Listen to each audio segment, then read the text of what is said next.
Era más una cucaracha que Dios. Y todo lo que había ganado lo perdí en 10 segundos. Se liquidó, se cerró y me quedé en la calle. Entonces no encuentras trabajo por sobrecualificación, porque era donde íbamos cuando no teníamos ni un duro.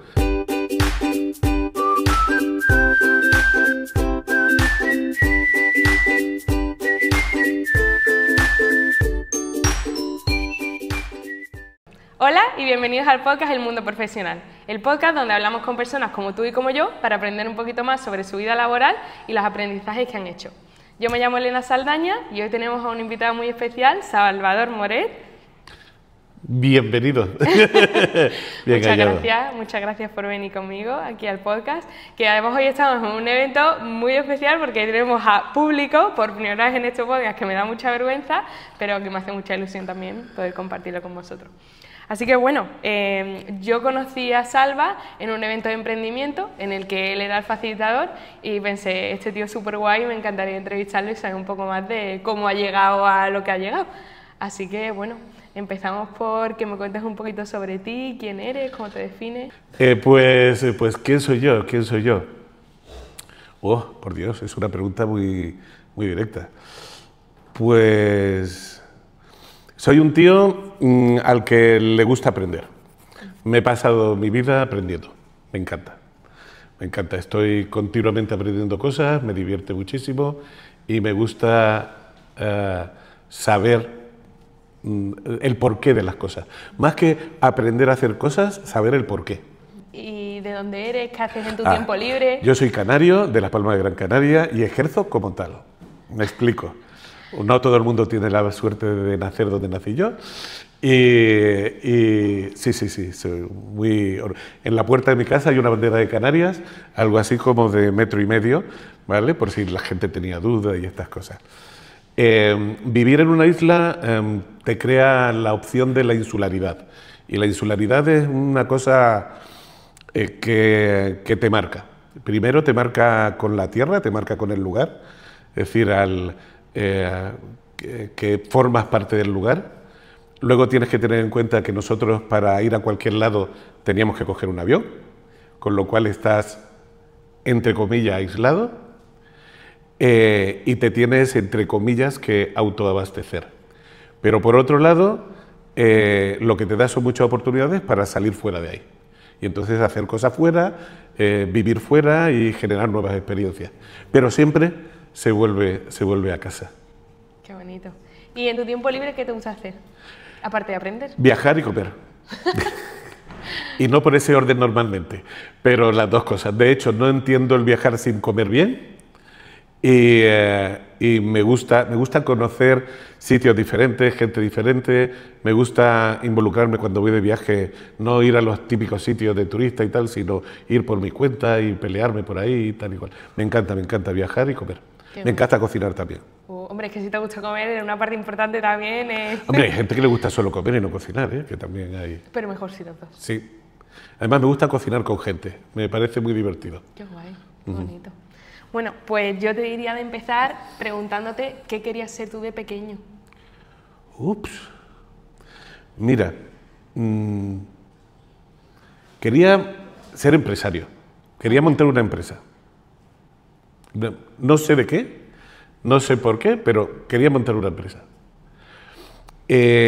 Yo realmente lo que a mí me apasionaba era el mundo de la hostelería. Me apasionaba y me sigue apasionando. ¿Cuál es el problema? Que la mayoría de mi familia han sido hosteleros.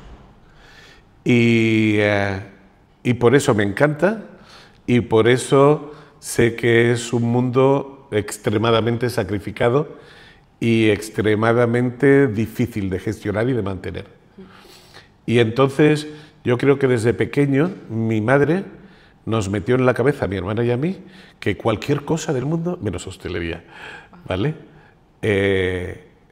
Muy subliminalmente, pero yo creo que nos lo metió. Y entonces, por eso ninguno de los dos, mi hermana y yo, nos hemos dedicado a la hostelería, aunque nos encanta el mundo de la hostelería. Y por eso acabé en el mundo empresarial, porque lo que me gusta es coordinar y organizar. y una empresa es coordinación y organización. El resto ya viene dado. Interesante. ¿Vale? ¿Y qué pasó desde ahí? ¿Qué estudiaste? Ups, pues yo estudié Derecho por rebote. Ajá. Yo iba a estudiar en ESAD en Barcelona, iba a estudiar una mezcla de Derecho Económicas Empresariales que tenían un grado de estos medios, pero me iba a ir con mi mejor amigo y ese verano le detectaron un tumor cerebral y entonces mi madre con mucha cabeza dijo, pues vas a estar en la misma habitación que ibas a compartir con él, en la misma carrera que ibas a compartir con él, no conoces a nadie allí y tal, digo, tú vas a tener una depresión de caballo y dice, ¿dónde hay familia? En Málaga. Y entonces dijo, a Málaga.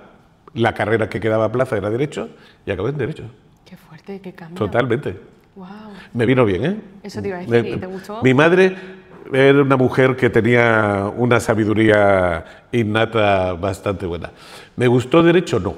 ¿Aprendí mucho? Sí. De hecho, yo, estando en primero o segundo de carrera, yo hice un máster de Comercio Internacional con la Cámara de Comercio. Entonces no existía la carrera de Informática y era el Centro de Cálculo de la Universidad quien daba formación de informática para luego captar a la gente. Y entonces yo me hice todos los cursos habido y por haber. De hecho, mi primer trabajo fue como programador. Soy vintage, por lo tanto, de base 2, de base 3, Pascal, COBOL.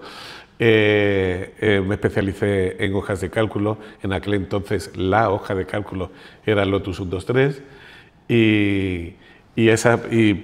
y por ahí empecé.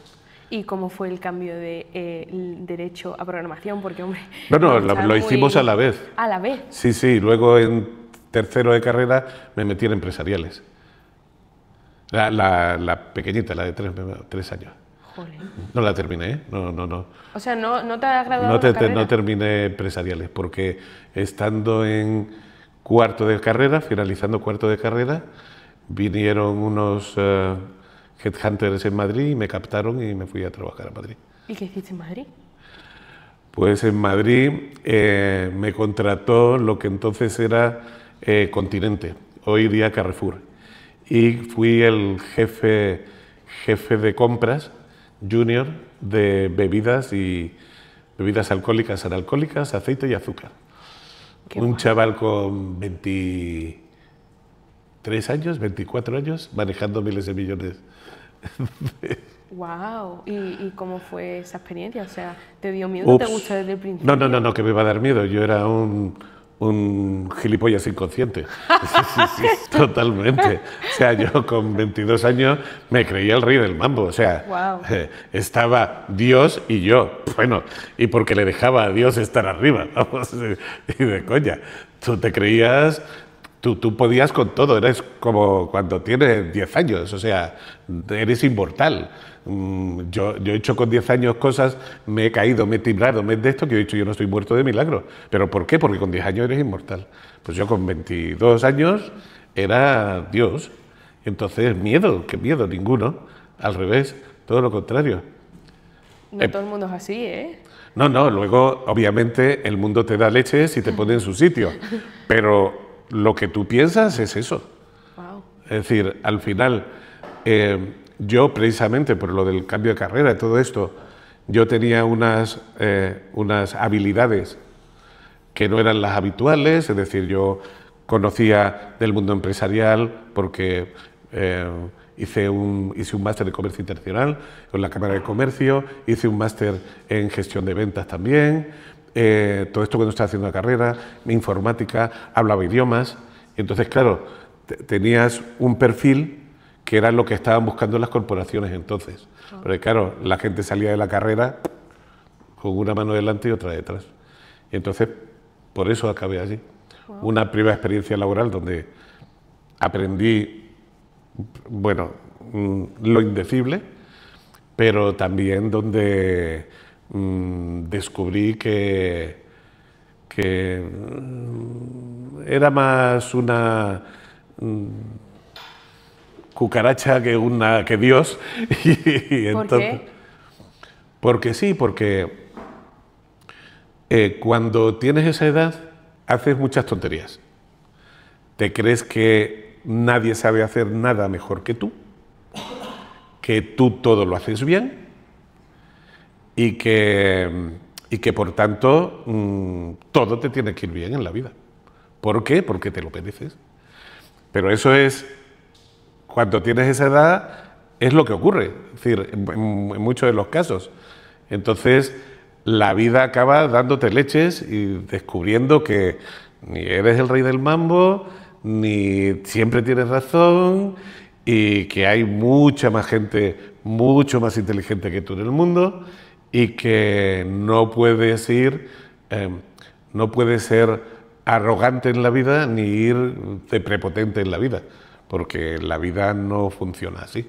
¿Y recuerdas algún momento, alguna lección de ese momento que digas tú, guau, me dieron fuerte y flojo y me di cuenta de que no era lo mío o que no era tan guay como me pensaba? Sí. Yo me acuerdo de hacer una presentación impecable ante unos directivos gordísimos que me bajó a felicitar el CEO de la empresa, que no sé cuánto, no sé qué, y al día siguiente hice la gilipollez de irme a comer con un cliente y sin avisar llegar 2 horas tarde al trabajo. Todo lo que había ganado lo perdí en 10 segundos. Y porque además piensas que no pasa nada, total, si es que no de esto y tal. Y como antes te habían dado palmadas por todos lados, luego te dieron collejas por todos lados. Y además con toda la razón del mundo. ¿Y después de eso qué pasó? ¿Qué pasó después de Continente? Después de Continente me fui a Casera. ¿A Casera? O sea, a la bebida. A bebida. Ah. Era Key Account Manager, jefe de grandes cuentas de Casera. Entonces éramos la segunda compañía de refrescos de España después de Coca-Cola. Y éramos líderes en el mercado, líderes absolutos en el mercado de colas sin cafeína. Nosotros teníamos el 80% del mercado de colas sin cafeína. Y fue justo cuando se separó Schweppes de Casera, porque Casera tenía también la distribución de Schweppes y de 7-Up. Y yo entré en el proceso de reestructuración y centralización de la compañía. Antes teníamos plantas por toda España y se centralizaron. Y ahí también aprendí muchísimo. ¿Y qué hacías allí? Era el jefe de grandes cuentas. Yo negociaba con los grandes clientes de la compañía. ¿Negociabas tipo número de ventas? Todo. Contrato de negociación, ventas, pedidos, ofertas, situación, promociones, acción, todo. El jefe de grandes cuentas lleva cuentas. Esto es como en publicidad. Llevas una cuenta y tú eres el que captas el cliente, que cierra el cliente, hace las acciones promocionales, hace esto, seguimiento, todo. ¿Y cómo encontraste ese trabajo? Me llamaron. Entonces yo tenía una posición pues bastante buena a nivel profesional y era la época de los headhunters y yo recibía ofertas de trabajo día sí y día no. Jolín. Sí, entonces era una época de crecimiento económico muy fuerte y se ganaba muchísimo dinero.